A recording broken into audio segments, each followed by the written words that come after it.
Hai, salam istimewa dari Jogja.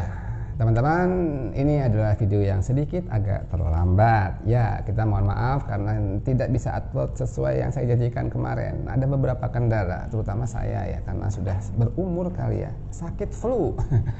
Oke, kita akan bahas lebih lanjut mengenai Ryzen 4000 series Renoir, tetap di 4650G Ryzen 5 Pro-nya. Kali ini kita akan bahas lebih detail, kita akan kulik lebih dalam, kita akan coba kuak seberapa kenceng, seberapa potensinya untuk di overclock, seberapa hebat IGP-nya. Pokoknya kita akan coba detailkan di episode kali ini.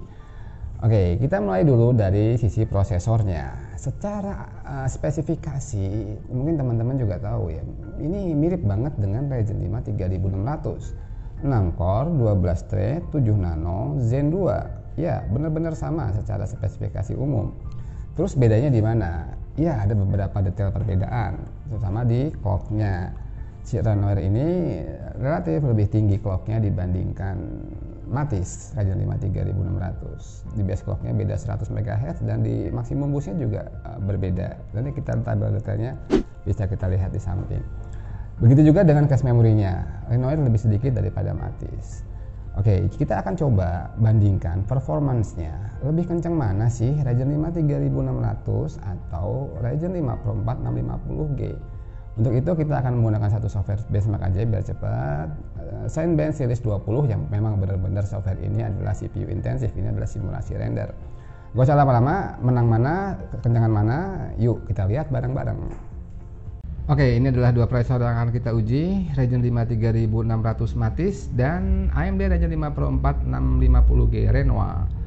Menggunakan memori yang sama dari tim DuckZ Alpha 3600, kita setting XMP-nya, CL-nya 18 dan motherboard dari ASRock B550M HDV. Kita akan jalankan Cinebench Series 20 dan kita akan bandingkan skornya. Ini adalah Ryzen 5 3600. Oke, 3499 PTS skornya untuk Ryzen 5 3600. Dan untuk 4650G dengan settingan yang sama dapat 3605 PTS. Lebih kencang ya. Kita bisa lihat bahwa Renoir 100 poin lebih dikit lebih kencang daripada Matis. Oke teman-teman, sudah kita lihat bareng-bareng, ternyata memang si Renoir ini sedikit lebih kencang daripada Matis. 4650G ini lebih kencang 100 poinan dibandingkan Ryzen 5 3600 ketika kita tes dengan simulasi render Cinebench R20. Oke, secara prosesor kita bisa bilang Renoir sedikit lebih kencang daripada Matis. Terus IGP-nya gimana? Secara umum IGP-nya juga begitu, sedikit lebih kencang dibandingkan dengan Vega 11 generasi yang lalu yang melekat pada Ryzen 5 34G. Walaupun ini Vega 8 dan CPU-nya cuma 7, dibandingkan dengan Vega 11 yang generasi lalu itu jauh lebih banyak CPU-nya dan sensornya juga lebih banyak. Tapi tetap sedikit lebih kencang si Vega 8-nya si Renoir ini. Kenapa bisa begitu? Karena IGP clock-nya tinggi banget, 1,9 GHz natif. Ini yang membuat saya juga agak terkesima ya. Dengan perubahan fabrikasi 7 nano, AMD bisa memaksa si IGP jalan 1,9 GB natif. Itu sungguh sangat tinggi buat saya untuk ukuran sebuah VGA card. Terus apalagi yang menarik dari si Renoir ini? IMC-nya, ya, Integrated Memory Controller yang ada dalam Renoir ini sepertinya bukan direvisi dari generasi sebelumnya, tapi diganti baru. IMC itu apa sih? IMC itu Integrated Memory Controller, itu yang bertanggung jawab mengenai bagaimana bisa menghandle memori RAM berjalan dengan kecepatan yang tinggi. Kalau IMC-nya bagus, RAM-nya bisa jalan tinggi, kasarnya seperti itu. Jadi zaman dulu itu di AM3 motherboard yang ke bawah itu ada namanya North Bridge di motherboard, ada South Bridge, ada North Bridge. North Bridge ini chipset yang bertugas untuk mengatur RAM, mengkontrol RAM sama PCI Express. Tapi di generasi-generasi sekarang itu dihilangkan, tapi dimasukkan ke dalam prosesor, dilebur jadi satu, sehingga controller memorinya itu ada di dalam prosesor. Nah, dari generasi ke generasi selalu direvisi untuk menjadi lebih baik dan lebih baik. Tapi di Renoir ini kayaknya nggak direvisi, cuma diganti baru karena bedanya banyak banget. Bedanya banget sama generasi sebelumnya. Sebeda apa sih perbedaannya dengan generasi sebelumnya? Yuk kita tes bareng-bareng. Habis ini kita akan ulas lebih dalam mengenai IMC-nya dan IGP-nya. Jangan kemana-mana, tetap bersama kita. Ya teman-teman, kita akan bahas dulu test bed kita hari ini.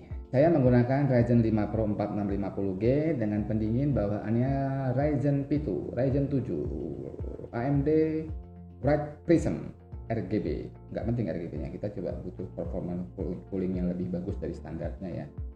Ini bukan bawaannya ya, ini bawaan Ryzen 7. Motherboard kita pakai yang paling entry level dari ASRock, B550M HDV, cuma 4 fase plus 2 tanpa VRM pendingin, tanpa pendingin VRM, benar-benar telanjang di sini kelihatan. Lalu memori kita pakai tim Dark Z Alpha 3600 MHz, CL-nya 18. Untuk power supply kita pakai United Power dari Aerocool 500 watt bronze 500 watt 80 plus white. Ya, ini barang-barang entry level, kita coba mengujinya dengan barang-barang entry level. Oke, habis ini kita akan coba menguji performa IMC-nya, Integrated Memory Controller-nya. Kita akan menggunakan RAM yang sama, motherboard yang sama, dan prosesor yang berbeda. Jadi kita akan bandingkan IMC-nya Ryzen 5 3500 dan IMC-nya Ryzen 5 4650G. Apakah memorinya bisa berjalan di kecepatan yang sama dengan latensi yang sama? Nanti untuk pengujian stabilitas kita akan gunakan 3D Mark Firestack untuk melihat stabilan memori tersebut. Gak usah lama-lama, untuk IMC dulu kita bahas, kita akan benchmark bareng-bareng. Langsung sekarang, cus! Oke teman-teman, ini adalah testbed kita ASRock B550M HDV 4 fase tanpa VRM pendingin, Bright Prism, tim Dark Z Alpha 3600.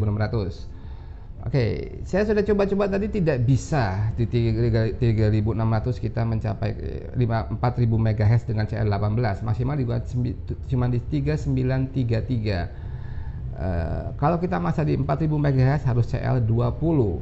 Sekarang kita coba di Renoir.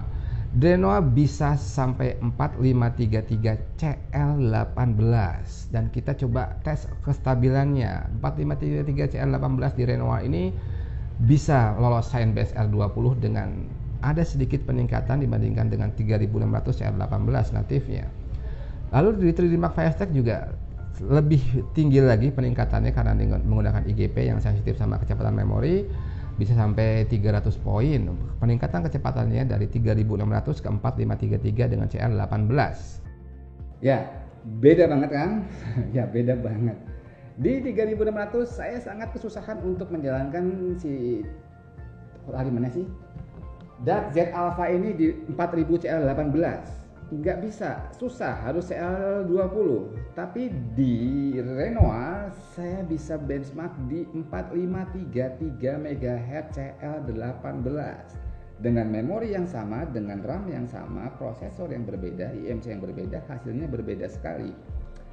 Terus buat apa memori setinggi itu? Jangan lupa ini ada IGP-nya. IGP itu selalu sangat sensitif dengan kecepatan memori yang terpasang. Yuk kita peras lagi IGP-nya. Natifnya 1900. Bisa berapa sih maksimum clock-nya si IGP ini? Target saya sih pengen grafik score-nya 3D Mark tadi bisa di atas 5000. Mungkin nggak ya? Ayo kita lihat bareng-bareng. Kita benchmark langsung. Cus. Oke teman-teman, kita push coba IGP-nya 2400 MHz, memori 4533 CR18 dan FCLK frekuensinya 2266. 1:1 dengan memorinya. Kita lihat apakah peningkatannya signifikan atau tidak di 3D Mark Firestack Graphic Score. Ya, lumayan tinggi banget, 5124. Dengan komposisi tadi graphic score-nya naik 500 poin. Oke banget. Oke, kita lihat bersama-sama teman-teman. 2,4 GHz. Ya, 2400 MHz. IGP-nya bisa jalan sampai segitu tingginya dan tetap benchable, keluar skornya bisa di benchmark luar biasa. tinggi banget. Saya bilang itu tinggi sekali. Ya, dipadukan dengan memori yang bisa jalan kencang banget karena IMC-nya sudah direvisi sama AMD. 4533 CL18 tadi kita lihat bersama-sama bisa menghasilkan skor 3D Mark Firestack grafik skornya di atas 5100-an. Impresif, cukup luar biasa untuk sebuah IGP. Oke, kita mungkin bisa ambil kesimpulan sedikit di sini. Sebenarnya si Renoir ini gimana nih secara prosesor? Kita tadi sudah benchmark bareng-bareng bahwa secara prosesor Renoir ini sedikit lebih kencang dibandingkan Ryzen 5 3600. Oke, secara prosesor kita sudah agree ya bahwa ini sedikit lebih kencang. Clocknya pun sedikit lebih tinggi, 100 MHz lebih tinggi. Untuk IGB-nya dalam keadaan default standar, dia sedikit slightly better dibandingkan Vega 11 generasi lalu, sekitar 4000-an skor 3D Mark graphic score Firestack-nya. Tapi ketika kita sudah optimize, kita sudah coba tweaking, overclocking untuk memori dan GPU-nya, memang potensinya masih sangat tinggi. Dia bisa 25% lebih kencang dari standarnya, dari defaultnya. Tadi kita coba benchmark di GPU clock-nya 2400 MHz dan memorinya 4533 CL18 dan masih stabil, bisa di benchmark. Itu sungguh-sungguh luar biasa buat saya. Dan hasil skornya juga lumayan impresif ya, di atas 5000. Oke, teman-teman, itu mungkin sedikit informasi yang bisa kita berikan yang lebih lanjut tentang si Renoir ini, Ryzen 4000 series, Ryzen 5 4650G. Mungkin informasi yang sedikit ini bisa berguna buat teman-teman. Mohon saran dan masukan. Bila ada salah info bisa ditulis di komen di bawah. Tetap dukung channel kita, subscribe, like, dan share. Tetap kita harapkan dari teman-teman semua. Jangan kemana-mana, kita pasti kembali lagi dengan video-video yang lebih oke dan dahsyat. Hai, kali ini aku lagi nyiapin video gaming pakai PC yang di dalamnya ada AMD prosesor 4000 series. Kalian penasaran gimana performa si IGP di dalam prosesor ini? Kita udah nyiapin 4-6 game buat nguji si Radeon Vega 8 ini. Kalau kalian penasaran, mungkin besok atau lusa videonya akan kita upload. So, stay tune di channel kita.